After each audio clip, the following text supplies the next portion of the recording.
오늘 말씀의 주제는 함께 읽으실 것과 같이 성령께서 들려주시는 이야기입니다. 요한복음 3장은 한 사람의 이야기로 시작됩니다. 요한복음 3장은 그를 이렇게 소개합니다. 바리새인, 유대인의 지도자.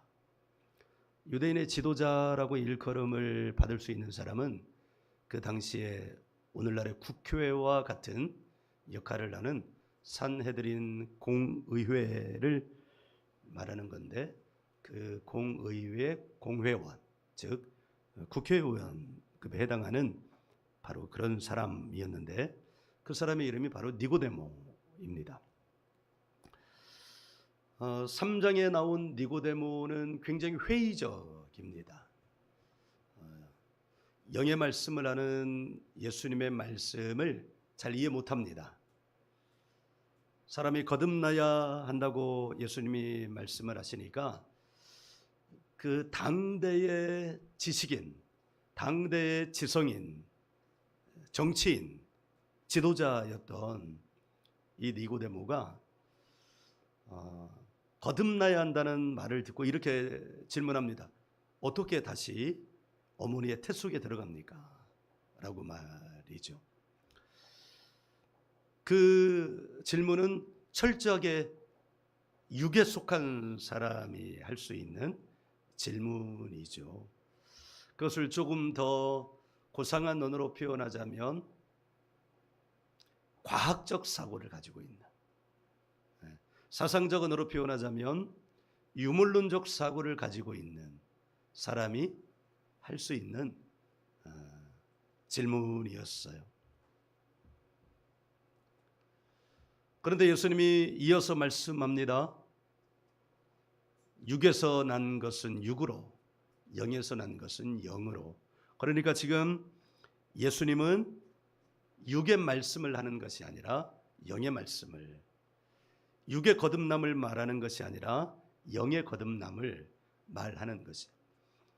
우리는 여기서 볼 때 기독교는 육의 종교가 아니고 영의 종교구나. 기독교는 육의 사상이 아니라 영의 사상이구나. 기독교는 육의 말을 하는 것이 아니라 영의 말을 하는 것이구나 라고 하는 것을 알 수 있습니다. 요한복음 3장에서 예수님은 성령에 대하여 이렇게 소개합니다. 예수께서 대답하시되 진실로 진실로 내게 이르노니 사람이 물과 성령으로 나지 아니하면 하나님의 나라에 들어갈 수 없느니라. 여기서 물은 물 세례를 말하는 것이지만 사실은 그것 또한 육적인 물 세례를 말하는 것이 아닙니다. 영적인 물 세례를 말하는 것이고, 여기서 예수님이 담고 있는 의미는 그 옛날, 그러니까 예수님 때로부터 약 1500년 전에 일어났던 출애굽 당시에 홍해의 사건, 그 갈라짐의 사건을 의미하는 거예요. 그러니까 인생이 과거와 현재가 갈라지지 않으면 거듭날 수 없다는 거예요. 그리고 그 갈라짐의 가장 중요한 역사는 바로 성령의 역사라는 거예요. 성령을 받고, 성령의 불세례를 받고, 성령으로 채워지고 풀어지고 밀고들어오지고 채워지지 않으면 사람은 거듭날 수 없다는 것을 말하는 거예요. 오늘 우리가 함께 읽은 사도행전 2장 4절에 그들이 다 성령의 충만함을 받고, 여기서 중요한 단어가 충만함입니다. 지금 우리는 성령의 말씀을 계속 받고 있죠. 성령이 첫째 나타나고, 둘째 풀어지고, 셋째 밀고 들어와지고, 넷째 채워지고. 그 채워지고가 바로 여기 충만함입니다.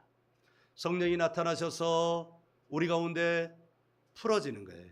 마치 이게 투명한 컵이면 금세 보일 텐데 이 투명한 물에 까만 먹물을 톡 한 방울만 떨어뜨려도 어떻게 돼요? 그 먹물이 쫙 풀어지는 것처럼 성령이 우리 가운데 풀어질 뿐만 아니라 강력한 능력으로 밀고 들어와 우리를 어떻게 해 주셔야 되냐면 채워주는, 그게 바로 성령의 충만함입니다. 예수님은 물과 성령으로 나지 아니하면 하나님 나라에 들어갈 수 없다. 그러니까 거듭나지 아니하면, 과거와 현재가 홍해가 갈라지듯 갈라지지 않으면, 떨어지지 않으면, 멀어지지 않으면 하나님 나라에 들어갈 수 없다. 그런데 그렇게 갈라지고 멀어질 수 있는 유일한 길이 있다. 그건 뭐냐? 성령이라는 거예요. 성령. 예수님은 사람이 거듭나야 한다고 말씀하십니다. 그러니까 다시 태어나야 된다. 다시. 사람이 여러 모양으로 다시 태어날 수 있습니다. 지식적으로 다시 태어날 수 있고 지성적으로 다시 태어날 수 있고. 다시 태어난다는 말의 의미는 여러분 알잖아요. 굳이 우리가 이 구원에 관련된 말씀이 아니더라도 나는 다시 태어났어, 이 말을 우리 종종 합니다. 그런데 종종 할 때 어떤 의미를 담고 난 다시 태어났어, 난 이전과 다른 사람이야, 이렇게 말해요. 이미 제가 답을 드렸잖아요. 그 이전과 지금의 나의 삶은 나는 다른 사람이야. 그런데 여기서 다시 태어났다는 말은 가치 중립적이에요. 가치 중립적이라는 말은 어떤 모양으로든 다시 태어날 수 있다는 거예요. 좋은 모습으로 태어날 수도 있어요. 그런데 나쁜 모습으로도 태어날 수도 있어요. 사람이 생각을 조금만 삐끗 잘못하면 나쁜 모습으로 태어납니다. 그러면 인생이 걷잡을 수 없어져요. 이전에 좀 착한 모습을 가졌다 할지라도 여기서 약간 삐끗하거나 조금 더 많이 삐끗해져서 나쁜 모습으로 다시 나면 이 사람은 어떻게 해볼 도리가 없는 거예요. 이게 가치 중립적인 다시 태어난다는 말 가운데 나쁜 모습으로 태어났을 때의 모습이에요. 좋은 모습으로 태어날 수도 있죠. 내가 이전에 나쁜 환경에 있고 나쁜 삶을 살았는데 어떤 것이 계기가 되어서 나의 삶이 변했어. 그래서 나는 손을 어떻게 했어요? 손을 씻었어. 그리고는 이제 깨끗한 삶을 사는 사람도 있습니다. 그러나 이것은 다 육에 속한 새롭게 태어나는 삶의 모습입니다. 정말 중요한 것은 예수님의 말씀인 줄 믿습니다. 정말 중요한 것은 영으로 거듭나야 하는 거예요.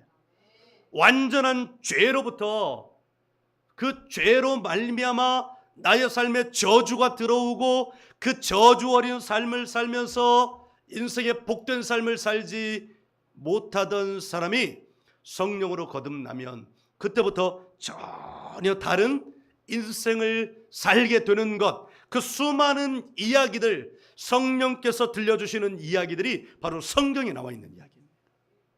대표적인 사람 아브라함, 또 대표적인 사람 모세. 120년의 생애를 3분의 1로 나누면 첫 3분의 1은 가장 찬란한, 육으로 볼 때 가장 찬란한, 그 당시에 애굽은 초초초 강대국이었어요. 그러니까 뭐든지 다 할 수 있는 거예요. 그 황궁 안에서 황제는 될 수 없었지만 황제가 되는 훈련을 같이 받으면서 모든 것이 부족함이 없게 지냈어요. 그러니까 최고의 삶을 산 거예요. 육적인 최고의 삶을 산 거예요. 그러다가 자기 민족의 정체성을 깨닫고 자기가 할 수 있는 최고의 조치를 취했어요. 그게 살인이었어요. 인간이 할 수 있는 최고의 민족적인 액션이 살인이었어요. 그러자 그가 누렸던 40년의 생애가 완전히 다 없어져 버렸어요. 그래서 중간기 40년은 그 모든 것이 다 완전히 물거품 되는 시간이었어요. 황제로서의 훈련받은 것이 광야에 나가서 목동하는데 아무짝에 쓸모없는 거예요. 과학적 사실, 지성적 사실, 이 모든 것들이 아무짝에도 쓸모없는 거예요. 그렇게 40년을 지나니까 이제는 겨우 양을 치면서 살아가는 촌로가 되고 말았습니다. 그런데 있잖아요, 기가 막힌 일이 일어났습니다. 어떤 일이 일어나냐면 그가 항상 다니던 그 길 위에서 가시떨기 나무, 보잘것없는 가시떨기 나무, 아마 사막이나 사막에 있는 산 중턱에 있는 그런 보잘것없는 가시떨기 나무. 근데 그 가시떨기 나무에 뭔가 이상한 길에서 늘 다니던 길인데 뭔가 이상한 일이 있어서 갔더니 그 가시떨기가 불이 붙었는데 타지는 않는 거예요. 사랑하는 여러분, 모세의 인생을 한번 돌아보면 사실은 모세의 그 중간기 40년의 인생은 어떤 인생이라고 표현할 수 있어요? 가시떨기 같은 거예요. 나무인데 아무짝에 쓸모없어요. 땔감으로도 쓸모없어요. 그냥 거추장스럽기만 한 거예요. 그래서 뽑아서 잡초처럼 버려지는 그런 떨기나무인 거예요. 모세 같은 거예요. 40년 동안 모세는 그렇게 초라한 가시떨기가 되어가는 인생이었는데 그 가시떨기 같은 인생 나무에 불이 붙으니까 가시떨기 같은 모세의 인생이 하나님을 만나 하나님의 불, 성경 전체 언어로 표현하면 성령의 불을 받으니까 그때부터 인생이 완전히 달라진 거예요. 전반기 40년, 중반기 40년, 도합 80년의 인생은 사실은 육의 정점을 갖다가 그걸 다 잃어버리니까 완전히 아무짝에도 쓸모없는 인생. 그러니까 화려한 육적인 인생을 살다가 그것을 다 잃어버리면 아무짝에도 쓸모없는 인생이라고 하는 이 상징적인 인생을 80년 동안 살았는데 가시떨기 같은 인생에 성령의 불이 임하니까 나머지 40년은 어떤 인생을 산 거예요? 하나님이 행하시는 놀라운 일들을 바라보는 거예요. 10가지 재앙은 상징적인 거예요. 뭐가 실제 있는 일이지만 상징적인 거예요. 어떤 상징이냐면 하나님의 불에 붙어서 살면 이런 것들을 보게 된다는 거예요. 사람으로서는 행할 수 없는 그런 일들을 본다는 거예요. 초기 3번의 그 이적들은요, 사람도 할 수 있는 거예요. 그런데 나머지 7개 이적은 사람은 할 수 없는 거예요. 사람이 할 수 있는 일도 볼 뿐만 아니라 사람이 할 수 없는 일들도 본다. 하나님을 만나고 예수님을 만나고 성령의 불을 받으면 할 수 없는 일을 하게 되고 만날 수 없는 사람을 만나게 되고 갈 수 없는 길을 가게 된다. 그것이 바로 모세의 인생을 통해서 하나님이 우리에게 가르쳐 주시는 것이었어요. 예수님도 마찬가지입니다. 예수님은 날 때 족보사라는 왕가의 자손이었지만 그것이 다 이제 끝나서 이 예수님은 그저 아주 작은 동네의 목수였어요. 사회학적으로 분석한 체계를 보면 그 당시 목수는 가장 하층민 중에 하층민이었다는 거예요. 직업적으로 가장 천한 직업이에요. 예를 들면 우리나라 같은 경우는 백정, 사람으로도 치지 않는 백정, 그런 신분이었다는 거예요. 그러니까 예수님이 가지고 있는 이 직업은 가장 낮은 직업. 빌립보서 2장 5절부터 10절, 11절까지는 예수님의 모습을 이렇게 표현하죠. 저 높은 보좌를 버리고 가장 낮은 모습으로 오셨다. 맞아요. 예수님은 육적으로도 세상적으로도 가장 낮은 모습으로 오셨어요. 30년을 그렇게 사셨어요. 그러니까 육적으로 보면 인생에 소망이 없는 거예요. 그런데 그에게 성령이 임했습니다. 성령의 불이 임했습니다. 그가 33년을 살았는데 그의 33년의 마지막 인생의 11조 같은 3년 6개월의 삶은 세상 그 누구도 경험할 수 없는 일들을 하게 되는 놀라운 인생을 살았습니다. 마치 모세가 자기 인생의 3분의 1을 그렇게 사람으로서는 할 수 없는 그 모든 일을 하면서 살았던 것처럼 예수님은 33년의 10의 1조 같은 인생 3년 6개월의 삶을 사람이 아닌 하나님으로부터 이 세상에 할 수 있는 모든 일들을 다 보여주시면서 가르치고 치유하고 전파하신 줄 여러분 믿습니다. 그 시작이 누가복음 4장 18절 19절 주의 성령이 내게 임하셨으니 가난한 자에게 복음을 전하게 하시려고 내게 성령의 기름을 부으시고 포로된 자에게 자유를, 눈먼 자를 다시 보게 하고 억눌린 자를 자유케 하는 주의 은혜를 선포하게 하려 하셨습니다. 네, 이 사역을 이루신 거예요. 예수님이 부활하신 후에 제자들을 찾아오셨잖아요. 찾아오신 후에 가장 먼저 한 일은 예수님의 수건 사업을 하셨어요. 그 뭐냐면 3년 6개월 동안 이 땅에 계시면서 예수님이 성령을 받으시고 성령 아니고서는 할 수 없는 일들을 이렇게 보여주셨는데 제자들은 그걸 이해를 못했거든요. 왜냐하면 그 성령을 받고 나서야 비로소 할 수 있는 일이기 때문입니다. 그래서 예수님이 십자가에서 죽으셨다가 무덤에 3일 동안 있으셨다가 부활하셔서 공식적으로 예수님을 만난 첫 자리에서 예수님은 제자들에게 이렇게 하십니다. 요한복음 20장 22절, 이 말씀을 하시고 그들을 향하여 숨을 내쉬며 하시며 뭘 받으라? 성령을 받으라. 성령을 받으라. 예수님이 공식적으로 제자들을 만나시면서 공식적인 첫 번째 액션이 뭐냐면 성령을 받으라. 그 제일 중요하잖아요. 이 나라의 대통령도 대통령 선거에서 당선이 되고 취임하면서 취임사에서 제일 먼저 내는 메시지가 그 대통령이 5년 동안 4년 동안 임기 동안 해야 할 가장 첫 번째 국정과제를 발표하는 거잖아요. 예수님도 부활하신 예수님도 이 세상의 만왕의 왕이신 예수님도 이제 당신의 하나님 나라의 국정과제를 누가복음 4장 18절 19절로 밝히신 것을 이제는 직접 당신은 영으로서 하나님 나라에 올라가셔야 되니까 직접 어떻게 누구에게 제자들이 당신이 하신 일을 제자들이 하게 하셔야 되는데 제자들이 그 일을 하게 하시기 위해서는 어떻게 해야 되느냐? 성령을 받게 하셔야 하는 거예요. 할렐루야. 그런데 여러분 여기서 제가 지금 몇 달 동안 몇 주 동안 얘기를 했잖아요. 성령의 나타남 기억하세요? 성령의 나타남. 각 사람에게 뭐가 나타나면 성령이 나타나면 어떻게 하게 하려 함이라? 어떻게 하게? 고민하게 하려 함이라? 고통스럽게 하려 함이라? 부끄럽게 하려 함이라? 안 되게 하려 함이라? 유익하게 하려 함이라. 여러분 성령이 나타나신 것은 여러분 성령을 받는 사람들을 유익하게 하려 함인 줄 여러분 알기를 바랍니다. 성령은 우리를 고난 가운데 고통 가운데 빠져들게 우리를 고민스럽게 우리를 문제 가운데 빠뜨리게 하려 하는 것이 아니라 우리의 삶을 유익하게 하려 함인 줄 믿으시기 바랍니다.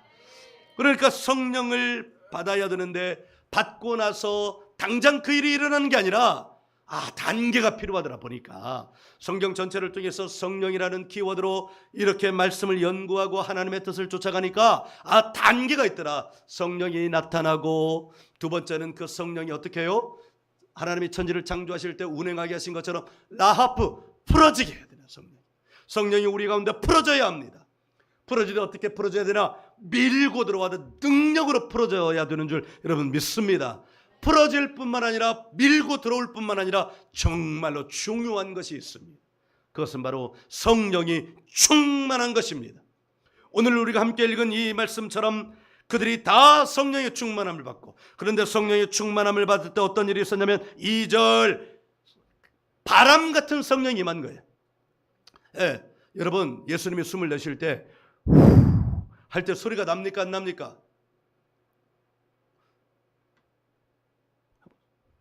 여러분 소리 내지 말고 후 해보세요. 소리 내지 말고 후 해보세요. 여러분 뭐가 나갑니까 여러분 입에서? 소리 안 내고 후를 내세요. 뭐가 나갑니까 여러분 입에서? 안 나갑니다. 그러나 소리를 한번 내보세요. 후. 여러분 성령은 바람과 같은 능력을 가지는 줄 믿으시기 바랍니다. 그리고 두 번째 성령은 불같은 성령이에요. 이게 밀고 들어오는 것입니다. 밀고 들어와서 우리 안에 채워질 때 성령의 충만함을 받을 때 그때 우리에게 마지막으로 일어나는 일이 있습니다. 그것은 바로 능력이 행해지는 거예요. 아멘. 사도행전 10장 38절에 제자들은 그 비밀을 이렇게 이야기했습니다. 제자들이 베드로가 설교하면서 하늘에 계신 하늘아버지께서 그의 아들 예수 그리스도에게 성령과 능력을 기름 붓듯 하셨으며 그가 온 땅을 두루다니며 착한 일을 하고 귀신을 쫓아내며 병을 고치시더라. 기름 붓듯 하셨어요. 기름을 어떻게 부어요? 기름을 콸콸콸콸 붓지요. 아멘. 예. 기름이 나타나고 기름이 풀어지고 기름이 밀고 들어와. 콸콸콸콸 부어질 때 기름이 밀고 들어가는 거예요. 어디에요? 기름병에 밀고 들어갑니다. 밀고 들어가면 어떤 일이 일어나요? 채워집니다. 그러면 그 기름병은 이제 값이 나가는 기름병이 되는 거예요. 값이 나간다는 건 뭘 말하는 거예요? 능력이 있다는 거예요. 능력이 나타난다는 거예요. 할렐루야. 사랑하는 여러분, 우리도 마찬가지입니다. 우리 교회는 하나님이 이미 성령을 나타내 주셨습니다. 그런데 이렇게 다니면서 보니까요, 성회를 다니면서 보니까 한 가지 다른 게 있더라고요. 갈급하고 갈망하는 사람에게는 성령이 즉각적으로 임하시고 역사가 나타나요. 갈망이 없는 사람은 한 주, 두 주, 세 주, 네 주, 아니 1차, 2차, 3차, 4차, 5차 이렇게 다녀도 능력이 나타나지 않아요. 이번에 성회에 갔는데요, 참 인상 깊은 분이 한 분 있더라고요. 이제 여름이잖아요. 이제 반팔 입잖아요. 갔는데 겨울 그 뭐라고 말해요? 두꺼운 옷, 패딩, 겨울 패딩을 입고 머리에 그 패딩에 모자도 뒤집어 쓰고 여기 마스크를 썼어요. 이건 뭘 말하는 거예요? 아프신 분이다. 나중에 알고 보니까 난소암 4기래. 근데 더 신기한 거 있잖아요. 몸이 좀 으슬으슬해서 이런 것들을 챙겨가지고 왔는데, 이제 그 성회를 등록하고 그 예배당을 들어오는데, 예배당을 들어오는 순간 그 한기, 오한, 추위가 말할 수 없을 만큼 막 밀려 들어오더래요. 그래가지고 패딩을 겹쳐 입고 모자를 뒤집어 쓰고 입을 한 거예요. 그러니까 누가 봐도 저분은 중병에 걸리신 분이에요. 그런데요, 여러분, 정말 신기한 일이 일어났어요. 그 모습을 첫날 밤만 본 거예요.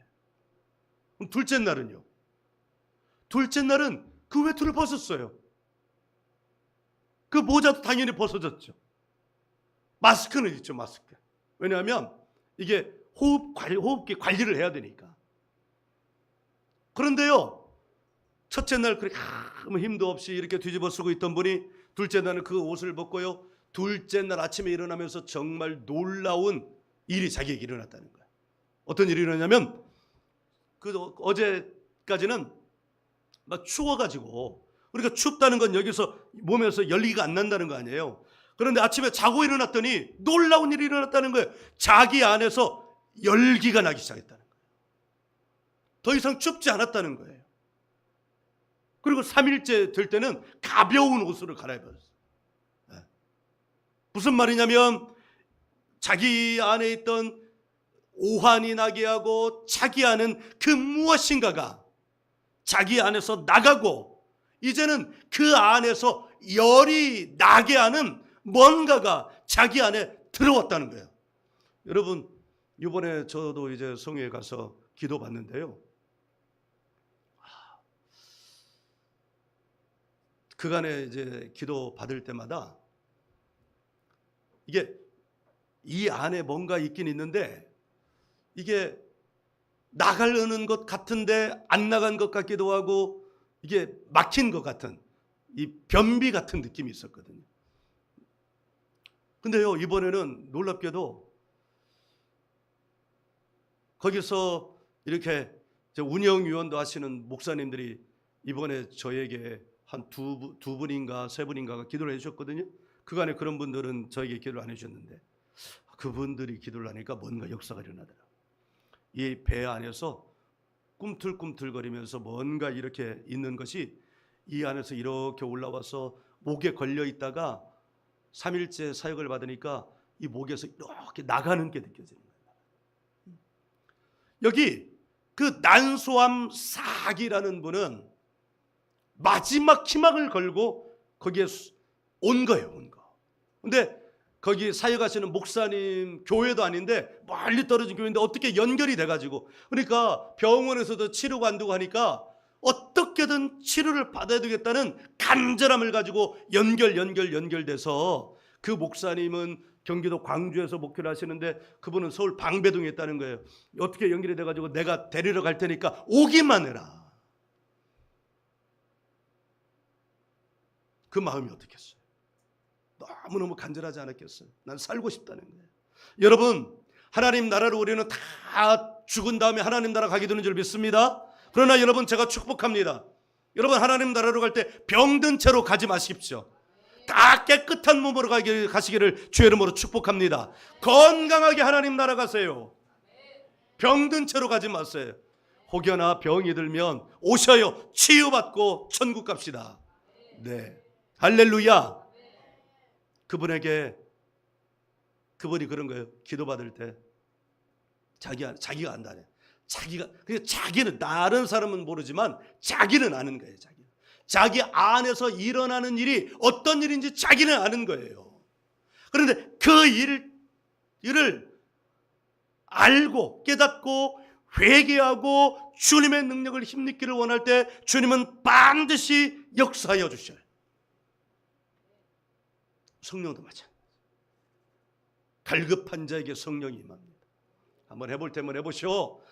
목사님이나 누가 이렇게 성령의 강력한 능력이 있다는데 한번 해볼 때면 해보시오. 이런 사람에게는 혹여나 하나님이 바울처럼 콕 찍어가지고 바울과 같은 사람 이 하나 찍으면 세상을 뒤집어낼 수 있는, 하나님은 사람을 너무 잘 아시잖아요. 그 바울이 어떤 사람인지 너무 잘 아는 거예요. 이 얘를 이쪽으로 내가 방향만 돌려놓기만 하면 이 애는 세계를 뒤집어 놓을 것이다. 과연 하나님이 핍박자로부터 선교자로 바꿔버리시니까 여러분, 바울이 인생을 바꾼 거예요. 지이잭이라는 세계적인 철학자가 있습니다. 이 지이잭이라는 세계적인 철학자가 바울의 신학을 연구하면서 바울이 세상을 어떻게 변화시킬 수 있었느냐, 그의 지식 no, 철학자가 하는 얘기예요. 그의 지식 no, 그의 지성 no. 그는 예수에게 붙들림 받으었고 그 예수에게 붙들림 받은 영의 능력이 그로 하여금 세상을 뒤집어 놓게 하는 모멘텀이 되었다고 철학자도 인정을 하는 거예요. 할렐루야. 사랑하는 여러분, 예수님은 필승의 과제가 뭐냐? 예수님 당신이 직접 오셔서 이거를 행하시는 게 아닙니다. 그저 모범을 보여주시는 거예요. 성령의 능력을 힘입으면 이런 일이 일어나고 하나님은 이렇게 너희들에게 행하시기를 원하신다. 그래서 부활하신 다음에 제자들에게 성령을 불어주시고, 그리고 기도하면 성령이 너희에게 임하고 성령이 너희에게 임하면 너희가 권능을 받고 예루살렘과 온 유대와 사마리아와 땅끝까지 이르러 내 증인이 될 거야, 이렇게 말씀을 하신 거예요. 할렐루야. 그리고 과연 그 일이 오늘이 성령 강림절이거든요. 바로 오늘 부활하신 지 40일째 되는 날, 50일째 되는 날. 왜 50일째인지를 우리가 아냐면 예수님이 십자가에 달리시기 6월절이에요. 6월절부터 50일째 되는 날이 오순절이에요. 맥주절.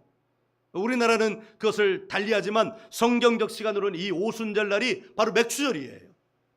그런데 예수님이 부활하셔서 제자들과 며칠 있다고 그러셨어요? 40일 있으셨던 거예요.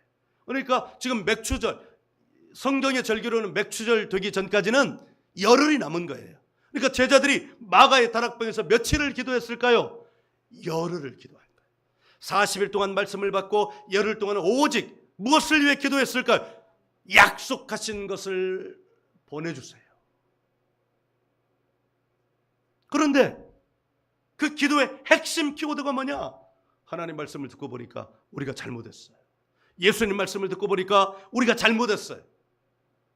성령이 임하고 나가서 설교하는데 놀라운 일이 일어나니까 그 예루살렘 사람들이 베드로에게 물어봅니다. 아니 어떤 일이 일어났느냐? 그럼 우리는 어떻게 해야 되냐? 이렇게 질문을 할 때 베드로는 뭐라고 대답을 하겠어요? 자기들이 어떻게 했을 때 이 성령을 받았는지를 간증하지 않았겠습니까? 그 간증이 뭐냐? 너희가 각각 예수 그리스도의 이름으로 회개하여 성령을 받아라. 그리하면 성령의 선물을 받으리니. 회개했다는 거예요. 회개. 열흘 동안 기도할 때 제일 중요한 기도는 어떤 기도를 했냐? 회개.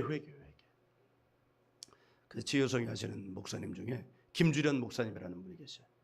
은퇴하신 지 한 4년 되셨는데요. 그분이 60 즈음부터 이 성회를 다니셨대요. 근데 이분은 처음에 갔는데 이제 교회도 개척하고 충청도 해미 지역에서 교계 지도자로도 사역을 하고 그랬는데 성회를 갔는데 어떤 반응도 일어나지 않았다. 옆에서는 쓰러지고 소리를 지르고 역사가 일어나는데 이 목사님이 60세 된 목사님이 갔는데 어떤 반응도 일어나지 않았다. 저는 감사하게도 첫 번째 성회 첫날 갔는데 이게 무슨 일이냐 너무너무 당황스럽게 하여간 많은 일들이 일어났어요. 근데 그분은 이 일을 안 해요. 그래가지고 첫 번째는 엉겹결에 갔다 와서 그랬고 두 번째도 갔는데 아무 일도 일어나지 않았다. 그러니까 첫째 너무 부끄러웠고, 왜냐하면 당신은 60이 됐으니 목회의 연륜도 있고 하니까 누구보다도 더 자부심도 있었고, 그런데 아무 일도 일어나지 않고 여기 젊은 목회자들은 팡팡 넘어지고 역사가 일어나니까 그래가지고 그때 너무 힘들었대. 근데 하나님 역사가 일어나려고 하는지 그렇게 실망해가지고 이제 교회로 돌아갔단 말이에요. 교회로 돌아가자마자 예배당에 이제 들어갔는데 예배당에 이렇게 쭉 오면 여기가 이제 턱이 강단 턱이 있는데 거기에 털썩 주저앉았대. 그래가지고 이렇게 앉아 있는데 자기도 모르게 눈에 이게 너무 비참하니까 아무 힘이 없는 어깨에 이렇게 툭 이렇게 있었다는 거예요. 그런데 그냥 자기도 모르게 이 닭똥 같은 눈물이라고 그러잖아요. 닭똥 같은 눈물에서 툭 떨어졌대. 그러면서 자기도 모르게 자기 입에서 아버지 잘못했슈. 충청도 분이시니까 아버지 잘못했슈. 이렇게 말이 떨어졌는데 그때부터 자기가 세상을 살아가면서 했던 일들이 필름처럼 막 지나가죠. 어느 집회에 갔는데 회비는 냈는데 거기서 선물을 주는데 부부가 같이 간 목사님 내외는 둘이 하나씩 받는데 자기는 이제 혼자 가서 나는 혼자 왔는데 우리 집사람 것까지 같이 주시면 안 돼요? 그래서 우산 2개 받아오고 뭐 그런 것들이 다 떠오르고 그럴 때마다 아버지 잘못했슈. 심지어 어떤 것까지 식당에 가가지고 식사하고 나올 때 이쑤시개를 하나만 가지고 나와야 되는데 2개 가지고 나온 것도 생각나게 하셔서 아버지 잘못했슈. 그거를 무려 4개월, 5개월 하셨다. 그리고 성회에 갔는데 아무 반응이 없고, 그리고 또 가서 아버지 잘못했슈. 그러니까 우리가 살아가면서 뭐 이거 이 정도, 근데 그 정도가 아닌 아주 작은 것까지, 그러니까 이쑤시개 것 같지. 그런데 그렇게 4개월, 5개월이 지난 어느 날 성회에 가서 기도를 받는데 거기 이종선 목사님이 한 손은 머리 위에 한 손은 배에 손을 얹었는데 배에서 이만한 게 나가가지고 그래서 이렇게 나가면서 이분이 불을 받은 거예요. 근데 이게 나가는 게 얼마나 컸는지 입을 벌려서 소리지면서 턱이 빠졌어요. 턱이. 근데 불을 받아가지고 막 굴러다녔대. 굴러다니면서 턱이 빠졌는데 굴러다니면서 손으로 턱을 탁 하니까 이 턱이 쏙 들어갔대. 그래서 그 다음에 너무 감사해가지고 집에 돌아가서 이종선 목사님에게 감사의 인사를, 목사님 덕분에 성령의 불, 문자를 보냈는데 성령의 불까지만 하고 문자가 끊어졌다는 거예요. 나중에 알고 보니까 이분은 불자만 보거나 들으면 성령의 불이 임해서 그냥 나가 떨어진다. 찬양 가운데 성령의 불로 엘리베이터 기다리면서 성령의 불로 그 엘리베이터 옆에서 불 때문에 또 나가 떨어지고, 지금은요 은퇴하시고 목사님들을 위해서 이 성령 사역을 하셔요. 여러분, 이것은 제가 직접 목격한 실제만을 지금 말씀드리는 겁니다. 하나님이 우리 교회에 이와 같은 놀라운 은혜의 문을 열어주신 것을 여러분 알길 바랍니다. 아멘, 아멘. 그래서 여러분들도 간절함으로 기도하시고 사모하시고 그렇게 하시기 바랍니다. 여기 이 플레도라는 이 단어는요 이런 뜻을 가지고 있어요. 가득하다, 다 되게 하다, 채우다. 그러니까 이 말은 무슨 말이냐면 이 플레도의 능력을 받으면 가득해지는 능력을 받는 거예요. 다 되는 능력을 받는 거예요. 다 채워지는 능력을 받는 거예요. 무슨 말입니까? 인생이 가득해지고 인생이 다 되게 하고 인생이 채워지는 능력이 바로 이 성령 충만함의 능력, 플레도의 능력인 줄 믿으시기 바랍니다. 성령이 각 사람에게 나타나면 각 사람을 유익하게 하려 함이라. 이 말, 성령 주셨어. 하나님이 우리 삶에 이와 같은 유익함을 주시려 하는 거예요. 예수님이 니고데모와 대화하면서 하신 말씀을 기억하십시오. 예수님은 이렇게 니고데모에게 말씀하셨어요. 육으로 난 것은 육이요 영으로 난 것은 영이니. 여러분, 이 말씀 무슨 말이냐면 육으로 섬기는 것에는 육의 냄새가 나고 영으로 섬기는 것에는 영의 향기가 난다는 얘기예요. 여러분, 육의 냄새가 나는 곳에는 어떤 일이 일어나요? 다툼이 일어납니다. 영으로 섬기는 곳에는 평강이 충만해집니다. 그래서 육은 극복해야 합니다. 바울 사도는 육을 극복했습니다. 바울 사도는 지식인이었습니다. 바리새인이었습니다. 지성인이었습니다. 이대로 자라면 니고데모와 같은 정치 지도자가 될 것은 자명한 일이었습니다. 그런데 그가 하나님을 만나고 예수님을 만나고 가던 길에서 돌이켜졌습니다. 회개가 된 것입니다. 그러자 그에게 어떤 일이 일어나느냐? 가득한 은혜, 다 되는 은혜, 채워지는 은혜. 그래서 그로 말미암아 역사, 서구 역사가 바뀌어버리고 이 세계의 역사가 바뀌어버려서 지금 2000년이 온 겁니다. 육은 극복해야 하는 것입니다. 육을 극복하시기 바랍니다. 육은요 치명적인 무기를 가지고 있습니다.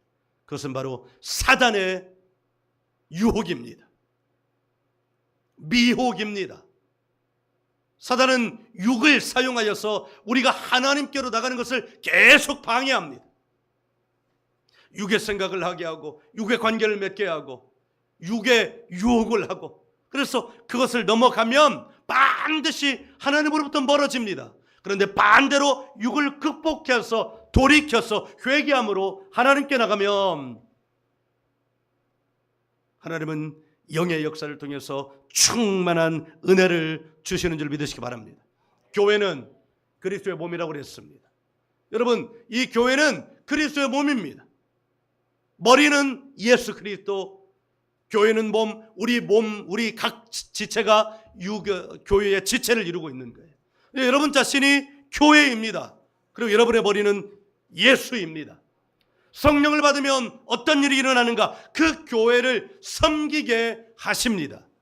제자들이 교회를 충성으로 섬겼습니다. 놀랍게 섬겼습니다. 가르치고 치유하고 전파하면서 섬겼습니다. 물질을 들여서 섬겼습니다. 시간을 들여서 섬겼습니다. 할렐루야. 그리고 그들로 말미암아 세계가 변화가 되었습니다.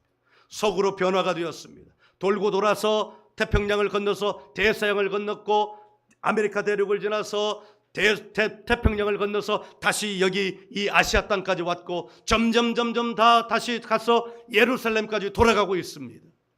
어떤 능력으로 이런 일이 일어날까요? 성령의 역사하심으로 이런 일이 일어나고 있는 줄 여러분 믿으시기를 주의 이름으로 축원합니다. 우리 교회도 이 섬기는 능력, 성령 충만함의 능력이 충만하기를 간절히 원합니다. 하나님을 섬기는 방법은 어떻게 하냐? 교회를 섬길 때 하나님을 섬긴다고 하나님의 말씀을 통해서 가르쳐 주셨습니다. 성경은 성령께서 들려주시는 성령의 이야기인 줄 여러분 믿으세요. 예, 성령의 간증이에요. 하나님의 간증이며 예수님의 간증이며 성령님의 간증입니다.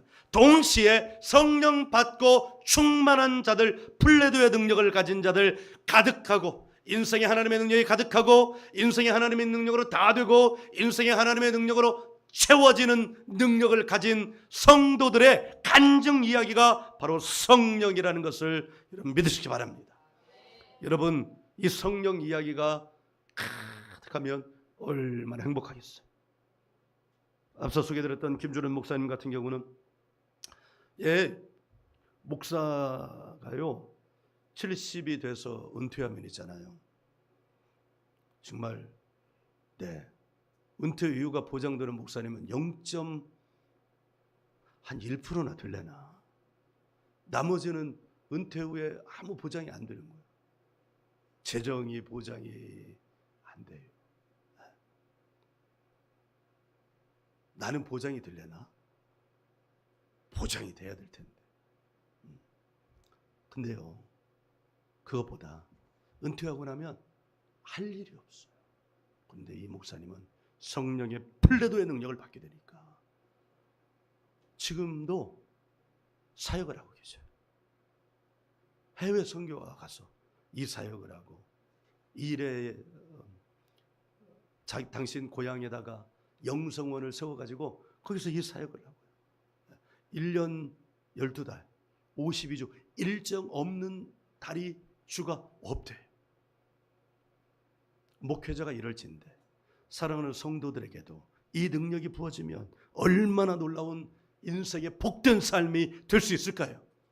여러분, 충성으로 하나님을 섬기다가 건강하게 하나님을 섬기다가 오늘까지 사역을 하다가 오늘 밤에 주무시면서 활짝 웃으시면서 환한 얼굴로 하나님의 부름을 갖는다면 여러분, 이보다 더 복된 은혜가 어디 있겠습니까? 할렐루야. 아멘. 아멘. 나는 여러분들이 그 은혜 받기를 주의 이름으로 축원합니다. 오늘 그 일이 이미 여러분들에게 이루어진 줄 믿습니다. 그러나 문제는 여러분들이 그것을 찾아가고 갈급해하고 갈망해야 해요. 그러면 여러분의 가정도 가득해지고 다 되고 채워지는 플레도의 능력이 임할 줄 믿습니다. 아멘. 저는 이 일을 위해서 최선을 다해 목회를 할 겁니다. 여러분과 함께 할 겁니다. 전도할 겁니다. 복음을 전할 겁니다. 사역을 할 겁니다. 여러분도 저와 함께 동참해 주시기를 간절히 바랍니다. 아멘. 아멘한 자에게 하나님의 은혜가 임할지어다. 할렐루야.